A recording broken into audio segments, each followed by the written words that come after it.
Rafael Nadal just settled two debates at once, and the tennis world isn't sure which statement is more significant. At the presentation of the Spin and Swing Initiative by the Rafa Nadal Foundation and Cantabria Labs, the 22-time Grand Slam champion made a declaration about Alcaraz that will surprise you. Nadal is declaring that Alcaraz has already done enough to be considered among the greats of tennis history.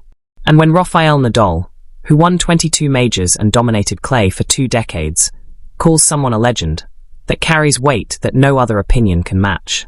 But Nadal didn't stop there. He also addressed Patrick Mouratoglou's controversial claim that Jannik Sinner and Alcaraz are better tennis players than Novak Djokovic, calling the analysis erroneous, and comparing it to claiming Messi today is better than Messi at Barcelona or Cristiano Ronaldo today versus his Real Madrid prime. Nadal clarified why he initially responded with laughing emojis to Mouratoglou's take before deleting them, explaining he wasn't trying to generate controversy, but simply disagreed with the flawed comparison. Then he pivoted back to Alcaraz with words that might mean more than any compliment ever given to the young champion. Let's start with the legend declaration, because that's the headline that matters most here. Rafael Nadal, a legend himself, is telling the world that Carlos Alcaraz has crossed the threshold. He's not on his way to becoming a legend. He is one. Right now. That's a massive statement that fundamentally changes how we should talk about Alcaraz.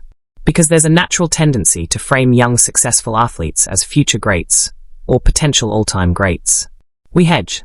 We wait. We want to see them sustain it before we commit to calling them legendary. Nadal is saying stop hedging. Stop waiting. Alcaraz has done enough. 7 Grand Slams at 22 years old. Youngest career Grand Slam winner in men's tennis history. World number 1. The resume is already Hall of Fame caliber. The legend status is already earned. And it's coming from someone who would know. Nadal had 6 Grand Slams before turning 23. 1 less than Alcaraz has now. So when Nadal looks at Alcaraz's achievements and declares him a legend, he's speaking from direct personal experience of what that level of success at that age actually means. If you look at the historic greats in slams, there aren't many who have 7, Nadal said. Let that sink in. Many Hall of Famers never won 7 Grand Slams. Players who had incredible careers, who dominated for years, who are considered all-time greats. Most of them didn't win 7 majors. John McEnroe won 7. So did Mats Wilander. Andre Agassi won 8. These are legends. Undisputed, no question about it, legends. And Alcaraz at 22 is already in their company in terms of major titles. But here's what makes Nadal's declaration even more powerful. He's not just saying Alcaraz has the numbers. He's saying the prospect label doesn't apply anymore. A prospect is someone with potential who might achieve great things. Alcaraz isn't might anymore. He already has achieved great things. Multiple great things. Historic great things. The career Grand Slam at 22 is so rare that only a handful of men have ever done it at any age. Rod Laver, Andre Agassi, Roger Federer, Rafael Nadal, Novak Djokovic. That's the list. 5 players in the entire Open era before Alcaraz. And now Carlos has done it younger than any of them. When you complete the career Grand Slam, you've proven you can win on every surface, in every condition, against every type of opponent. There are no more questions about whether you can do something. You've done everything. That's not prospect territory. That's legend territory. Nadal gets this in a way most commentators don't, because he lived through the prospect phase himself. He knows what it feels like to be 20 years old winning Grand Slams, and having people say, let's see if he can sustain it, or let's wait before we call him an all-time great. He knows that frustration of having your achievements treated as preliminary rather than definitive. So when he declares Alcaraz a legend now, he's partly correcting a mistake he thinks tennis made with his own career. Don't make people wait unnecessarily for acknowledgement they've already earned. If someone has done legendary things, call them a legend. The comparison to Nadal's own career trajectory is instructive. By the time Nadal was 22, he'd won Roland Garros 4 times, but hadn't won Wimbledon or the Australian Open yet. People questioned whether he was just a clay court specialist who might not be able to dominate on other surfaces. Those questions seem absurd in retrospect, but they were real at the time. Alcaraz has already answered all those questions. 2 French Opens, 2 Wimbledons, 2 US Opens, 1 Australian Open. He's not specialized. He's complete. And Nadal is making sure nobody makes the mistake of treating Alcaraz's achievements as insufficient or preliminary. Now let's address the Mouratoglou controversy, because Nadal's handling of it reveals something important about how legends view these generational debates. Nadal initially responded to Mouratoglou's claim that Sinner and Alcaraz are better tennis players than Djokovic with laughing emojis. The internet went wild. Then Nadal deleted the emojis, which made people even more curious about his actual position. Now we know exactly what Nadal thinks, and it's more nuanced than just mockery. He clarified that he doesn't want to generate controversy, but he fundamentally disagrees with Mouratoglou's analysis. "I think Mouratoglou's analysis is flawed," Nadal said in Spanish. "In the end, it's like comparing Messi today with the Messi who played for Barca, or like comparing Cristiano Ronaldo today with the one who played here at Real Madrid. That comparison is perfect, because it captures exactly what's wrong with Mouratoglou's take. You can't compare 38-year-old Djokovic to prime Djokovic, and then claim that because current Sinner and Alcaraz are better than 38-year-old Djokovic, they're better than the big three ever were. That's not how comparisons work. Prime Djokovic would destroy 38-year-old Djokovic. Prime Nadal would overwhelm current Nadal who's retired. Prime Federer was a different beast than 40-year-old Federer. The fact that Alcaraz and Sinner are better than the aged versions of these legends doesn't tell us anything about how they compare to the prime versions. And Nadal is making this point diplomatically, but firmly. He's not saying Alcaraz and Sinner will never be as good as prime big three. He's saying they haven't proven it yet, because they're being compared to the wrong thing. Compare them to 2011 Djokovic, or 2010 Nadal, or 2006 Federer, if you want a real comparison. Don't compare them to players who are past their primes and claim victory. The laughing emojis make sense in that context. Nadal wasn't mocking the idea that Alcaraz and Sinner are great. He was laughing at the logical fallacy in Mouratoglou's argument. It's such an obvious error that it deserves laughter rather than serious engagement. But Nadal deleting the emojis shows his diplomatic side. He realized that the emoji response could be misinterpreted as him being dismissive of the current generation, or as him not respecting what Alcaraz and Sinner are accomplishing. So he removed them and provided actual words to clarify his position. "I don't see the controversy. I don't want to generate controversy," Nadal explained. That's classic Rafa. He's never been one to stir drama or create conflict unnecessarily. He stated his disagreement, and then moved on to more positive topics. And that positive topic was Alcaraz. Because after criticizing Mouratoglou's analysis, Nadal made sure to emphasize how special Alcaraz is and how much tennis should appreciate having him. Having Carlos Alcaraz is a blessing, because he is a great player who represents us all over the world, and on top of that he is taking tennis to an incredible level, and I think we can only enjoy and appreciate it, that's all. A blessing. That's the word Nadal used. Not just talented or great or impressive. A blessing. Something fortunate that tennis should be grateful to have. That's about as high praise as exists. And the rest of that quote reveals Nadal's philosophy about these generational debates. Stop arguing. Stop comparing. Just enjoy and appreciate what's happening. Alcaraz is taking tennis to an incredible level. That's enough. That's what matters. Nadal has said repeatedly that he doesn't like comparing generations and doesn't think we should have these debates until careers are complete. You can't evaluate someone's legacy while they're still building it. But you can recognize when someone has already accomplished enough to be considered legendary. And with 7 Grand Slams at 22, Alcaraz has reached that threshold. The timing of Nadal's comments is also significant. He made them at the presentation of an initiative by his foundation with Cantabria Labs. This wasn't a press conference where he was asked specifically about Alcaraz or Mouratoglou. He chose to address these topics on his own, at an event focused on something else entirely. That tells you how important these issues are to Nadal. He wanted to make sure his position was clear. He wanted to defend Djokovic against unfair comparisons. And he wanted to make sure Alcaraz gets the recognition he deserves without waiting for some arbitrary future milestone. The specific wording about Alcaraz not being a prospect anymore is crucial because it's addressing a linguistic habit that diminishes current achievements.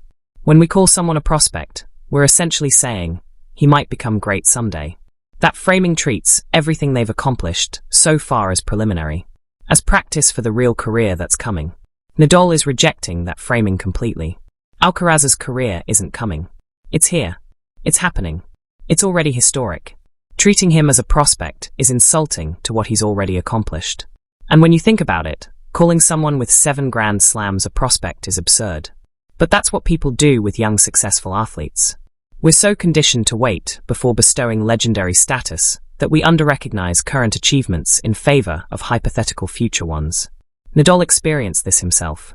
After winning Roland Garros 4 times by age 22, people were still treating him as primarily a clay court specialist who was promising on other surfaces.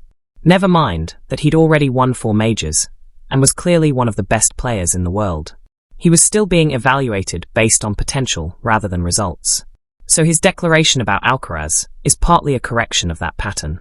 Don't make Alcaraz wait for recognition he's already earned through actual achievements. He's a legend now. Say it now. Don't hedge. The historical context Nadal provided is also illuminating. Not many historic greats have won 7 Grand Slams. When you look at the all-time list, 7 majors puts you in elite company. It's not everyone. It's not even most Hall of Famers. It's the upper tier of tennis history. Players who've won exactly 7 Grand Slams. John McEnroe, Mats Wilander, Richard Sears, William Renshaw, Henri Cochet. 4 of those 5 are from the pre-Open era.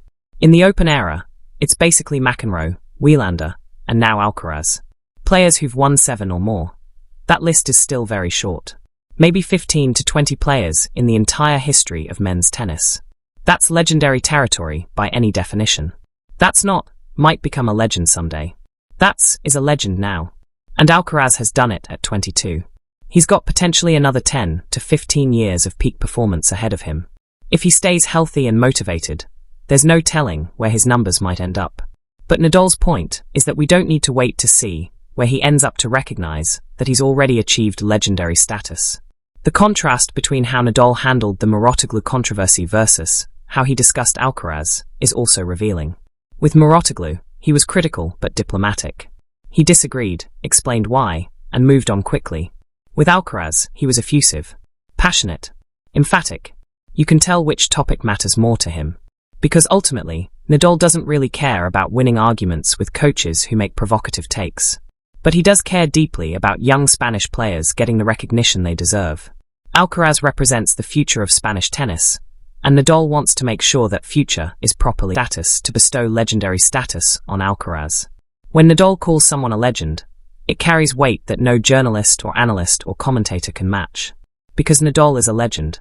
He's earned that status through 22 Grand Slams and 2 decades of dominance. So when he recognizes someone else as being in that category, it's not opinion. It's validation from someone who knows exactly what that status requires. Alcaraz has been gracious in response to Nadal's praise. He's always been humble about his achievements and quick to credit others. But receiving this kind of recognition from Nadal specifically has to mean something extra. Because Nadal is not just a legend. He's the Spanish legend. He's the one Alcaraz grew up watching and idolizing. And now that legend is saying, you're a legend too. That's a passing of the torch moment that goes beyond just tennis achievements. That's the ultimate validation that you've arrived. That you belong in that exclusive club of all-time greats. The 7 Grand Slams aren't just a number. They represent 7 times that Alcaraz was better than everyone else in the world over 2 weeks of intense competition. 7 times he handled the pressure, executed the game plan, overcame challenges and triumphed. That's not luck. That's not just talent. That's legendary performance repeated 7 times before turning 23. And doing it across all 4 majors makes it even more impressive. Winning Roland Garros twice shows mastery of clay. Winning Wimbledon twice shows grass court excellence. Winning the US Open twice shows hard court ability. Winning the Australian Open shows completeness. That's the most well-rounded resume any 22-year-old has ever assembled. Nadal's declaration isn't controversial among people who actually understand tennis history. Most informed observers would agree that 7 Grand Slams earns legendary status. The controversy is more about whether we should say it out loud while Alcaraz is still young and building his career. Nadal is saying yes, say it out loud. Don't wait. Don't make him prove himself for another decade before acknowledging what he's already accomplished. He's a legend at 22. That's just facts based on historical context and actual achievements.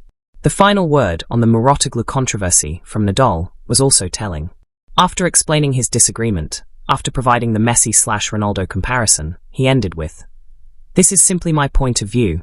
Everyone has their own career." That's Nadal's diplomatic way of saying, I think Mouratoglou is wrong, but I'm not going to keep arguing about it. He's stated his position, explained his reasoning, and moved on. That's how legends handle disagreements. They don't need to win every argument or convince everyone they're right. They say their piece and let their achievements speak for themselves. And Nadal's achievements speak loudly enough that when he calls someone else a legend, people listen. When he says Alcaraz has already earned that status, it becomes the accepted position regardless of what anyone else thinks. So we should stop calling Alcaraz a prospect. We should stop framing his achievements as preliminary. We should stop waiting for some future milestone before granting him legendary status. Rafael Nadal, a legend who knows exactly what that status requires, has declared that Carlos Alcaraz is already there. 7 Grand Slams at 22. Career Grand Slam completed. World number 1. Legend. That's who Carlos Alcaraz is. Not who he might become. Who he is right now. Do you agree with Nadal that Alcaraz is already a legend at 22 or properly recognize their achievements? Drop your take in the comments, and let's debate whether legendary status should be earned over time or recognized when achieved. Subscribe because Alcaraz's legend is still being written, and we'll cover every chapter. Hit that like button if you think Nadal's declaration settles it. When a legend calls you a legend, that's all the validation anyone needs. There's also a strategic element to Nadal's declaration that's worth examining. By declaring Alcaraz a legend now, Nadal is setting a new standard for how we discuss young successful athletes in tennis. He's establishing that 7 Grand Slams is the threshold for legendary status regardless of age. That's a high bar, but it's a clear one.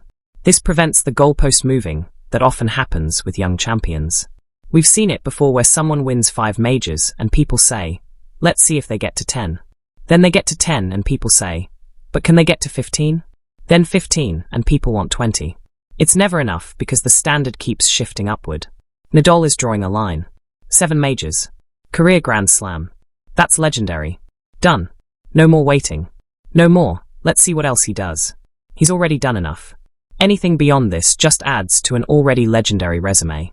That's actually protective of Alcaraz in some ways, because it removes the uncertainty about how much more he needs to achieve to be considered great. He's already great. He's already a legend. Now he can just play tennis without the pressure of needing to validate himself through some arbitrary future milestone. The psychological benefit of being declared a legend by someone like Nadal is also significant. Alcaraz now knows that one of the greatest players ever, someone whose opinion matters more than anyone's, thinks he's already achieved legendary status. That's validation that goes beyond trophies or rankings. That's peer recognition from the absolute highest level. And it might actually help Alcaraz perform better. Because instead of feeling like he's constantly trying to prove himself, he can relax into the knowledge that he's already proven everything. He's already a legend. Now he can just enjoy the process of adding to that legacy without the weight of needing to establish it in the first place. The contrast between Nadal's approach and Greg Rusedski's recent, ridiculous comment about Alcaraz being in GOAT debates is instructive. Rusedski said it's ridiculous to have Alcaraz in the GOAT conversation because he only has 7 majors. Nadal is saying 7 majors makes him a legend. Both can be true. Legend status and GOAT status are different things. Being a legend means you've achieved greatness that will be remembered in tennis history. Being the GOAT means you're the absolute best ever. Alcaraz is a legend. He's not the GOAT. Not yet, anyway. Maybe someday, if he gets to 25 plus majors. But legendary status doesn't require being the GOAT. It just requires exceptional achievement. And 7 Grand Slams before 23 is exceptional achievement by any measure. Nadal is recognizing that while also implicitly agreeing with Rusedski that comparing Alcaraz to players with 20-plus majors is premature. You can be a legend without being in the GOAT conversation. That's the nuance that's often lost in these debates. The Australian Open final between Alcaraz and Djokovic that Nadal attended provides perfect context for all of this. Nadal watched from the stands as Alcaraz completed the career Grand Slam by beating one of the game's all-time greats. He saw firsthand the level Alcaraz is playing at. He witnessed the shots, the movement, the mental strength. And then both Alcaraz and Djokovic paid tribute to Nadal during the trophy ceremony. They acknowledged his legacy and his influence on the sport. Nadal responded with genuine appreciation for their words. That mutual respect between generations is what makes tennis special. So when Nadal then declares Alcaraz a legend days later, it's not just based on statistics. It's based on actually watching what Alcaraz does on the biggest stages against the best players. Nadal has seen it up close. He knows what it takes. And he's saying Alcaraz has it. The 7 Grand Slams also need to be put in context of how hard it is to win even one major. There are hundreds of professional tennis players. Thousands if you count everyone who competes at that level. And only a tiny percentage ever win a Grand Slam. Winning 7 is exponentially harder because you have to do it 7 separate times, each time overcoming everyone else who's trying to do the same thing. And Alcaraz has done it on different surfaces against different opponents in different conditions. That versatility is part of what makes his achievement so impressive. He's not a specialist who figured out one surface. He's mastered all of them. That's completeness that very few players ever achieve regardless of how many majors they win total. Nadal's own career path also provides perspective. He won his first major at 19. By 22, he had 6 majors, but was still being questioned about whether he could be more than a clay court specialist. By 25, he'd won 11 majors and completed the career Grand Slam. The trajectory was clear. This was one of the greatest careers in tennis history. Alcaraz is ahead of that pace. If anything, he's on a trajectory that's even faster than Nadal's was. So when Nadal looks at Alcaraz, he's not just seeing current achievement. He's seeing a career path that mirrors and potentially exceeds his own. That's why he's comfortable calling him a legend now. The media reaction to Nadal's comments has been largely positive. Most outlets are running with the legend declaration as their headline. Most commentators are agreeing with Nadal's assessment. There's broad consensus that 7 majors at 22 does indeed constitute legendary achievement. The few dissenting voices are mostly arguing semantics about what legend means rather than disputing Alcaraz's accomplishments. Some people think legend should be reserved for players who've completed their careers and whose full body of work can be evaluated. Nadal is arguing that some achievements are so exceptional they warrant immediate legendary status. Both perspectives have merit. But Nadal's carries more weight because he's actually lived the experience of being a young champion. He knows what it feels like to have achieved incredible things and still have people treating you as potential rather than actual. And he's saying we shouldn't do that to Alcaraz. The comparison to other sports is also interesting. In basketball, winning multiple NBA championships makes you a legend even if you're young. LeBron was considered a legend after his 2nd or 3rd title. In football, soccer, winning a World Cup makes you a legend immediately. In American football, multiple Super Bowl wins grant legendary status quickly. Tennis has been slower to bestow that status on young champions. We tend to wait longer and require more sustained success before calling someone a legend. Nadal is challenging that conservative approach. If someone has done legendary things, call them a legend. Don't make them wait unnecessarily. Alcaraz himself has been characteristically humble about Nadal's praise. He hasn't claimed legendary status for himself, or acted like he's already accomplished everything. He's focused on continuing to improve and win more tournaments.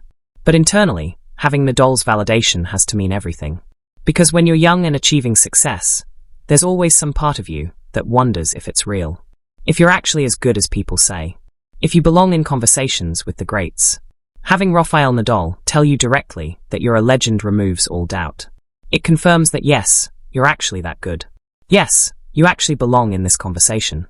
Yes, you've actually achieved something historic. That confirmation from a peer of Nadal's stature is more valuable than any trophy or ranking or statistic. It's validation at the deepest level from someone who knows exactly what it takes to be truly great. Do you agree with Nadal that Alcaraz is already a legend at 22 with 7 Grand Slams? Was Nadal right to call Mouratoglou's analysis flawed? And does calling someone a legend this early put too much pressure on them or properly recognize their achievements? Drop your take in the comments and let's debate whether legendary status should be earned over time or recognized when achieved. Subscribe because Alcaraz's legend is still being written and we'll cover every chapter. Hit that like button if you think Nadal's declaration settles it. When a legend calls you a legend, that's all the validation anyone